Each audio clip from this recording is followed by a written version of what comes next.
What's going on, guys? The Comics Kid 2099 here. Welcome to day 185 of the 365-day graphic novel review challenge. As I have been talking about for the last few days, this month I am going to try to only talk about indie books, and I classify indie books as anything that does not come from Marvel or DC Comics. So today I'm going to be talking about Doctor Who, The Only Good Dalek.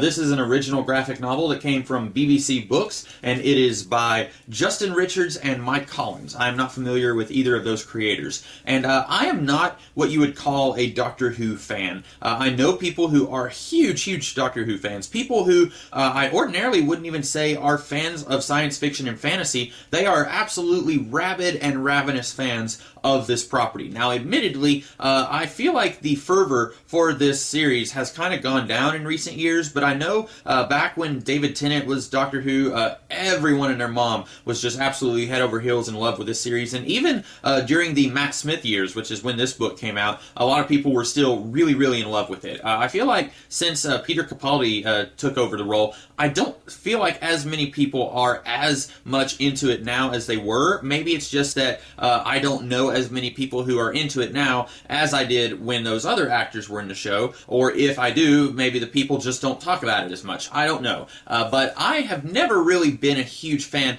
of really any version of Doctor Who. I've tried getting into a couple of different versions, mostly the pre-Christopher Eccleston stuff. I've dabbled here and there, and most of the time, whatever I've watched didn't really do it for me. It's nothing wrong if you are a fan of Doctor Who, it's just not really for me. At least that was what I determined. But then I saw this book at my work, and I bought it for $1, and I figured even if I absolutely hate it, it was just $1. It goes to a good cause, so I figured I would go ahead and buy it, and then I could talk about it in a video. And basically the plot of this book is that the Doctor, who is this guy on the this side right here with the bow tie, and his sidekick, who is this girl with the red hair, Amy, they go on this Earth space station where Daleks are being experimented on by human beings, and there is this scientist who has found a way to turn Daleks from the evil, soulless, warlike creatures that they are into good, peaceful, human-loving creatures. And then we find out everything is not as it seems, and then things kind of become a horror movie where these guys are trapped on the space station and they are not in control like they thought they were, and then they're able to escape the space station, and then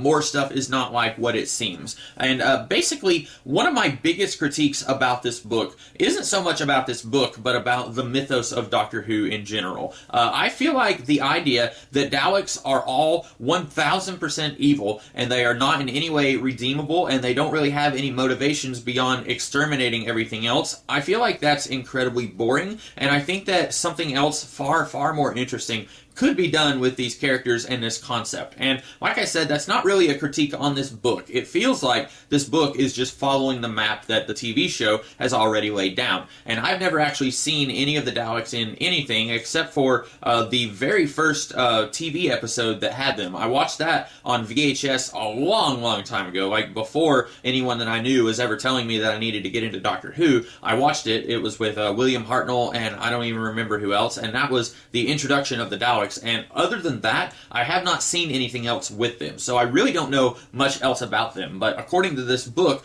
they are all 1000% evil, and they do not have a single good thing about them, and there is nothing that can be done about that. This book introduces the idea that with genetic engineering, they can be made into softer, less evil versions of themselves. I like that idea. I like the idea of making the Daleks a little bit more three-dimensional, not necessarily one-dimensional, hey, we're going to kill everybody. I like trying to give them motivations and trying to make them a little bit more sympathetic. They can still be bad guys, but maybe give them some actual character motivations. Let us get to know them as characters, and let us get to know why they want to exterminate everything, other than just, well, we're the bad guys. Unfortunately, that is a pretty huge part of this book, that the Daleks are all evil, and there's just nothing we can do about it, and we might as well all just get used to the fact that they're evil, and we just need to kill them all. That is a huge part of this book, and like I said, this is following the TV show more than it is a problem with itself. But I feel like maybe that's something that this book could have done something about, but then by the end of this book, and I could kind of see this coming about halfway through, it feels like they have to restore the status quo of the series. They can't introduce a good Dalek in this book and then leave that hanging because the TV series is not going to pick up on this plot thread and introduce it in the TV show just because people watching the TV show maybe haven't read this book. So they're not going to want to take something from this book and make it canon with the TV show, so they're going to have to basically reset everything by the end of this book and make it as if this book didn't even happen.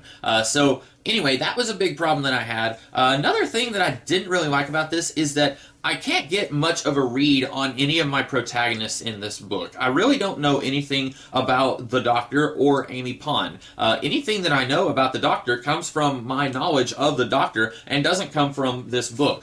For example, this book doesn't tell you that he has multiple lifespans and that he regenerates and he looks different in each lifetime.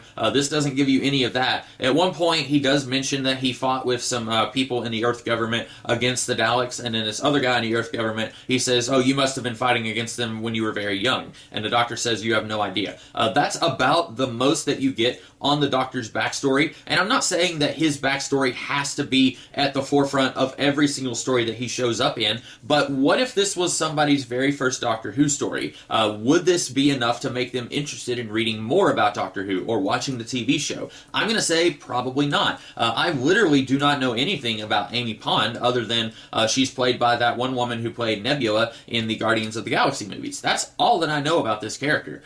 This book does not give us anything on her. It doesn't make her an interesting character. She's basically just there because she was in the TV show, and this book feels like it has to tie in with what was going on in the TV show at that time. I don't think that she had to be there. This could have just been a Doctor is going solo story. I don't know how often those things pop up in the TV show. I'm assuming most of the time he has a human being who's a companion for him, but this could have been just the Doctor by himself, and you really wouldn't have a different plot at all. But you don't get much on the Doctor either. You don't really know why he hates the Daleks other than they are evil.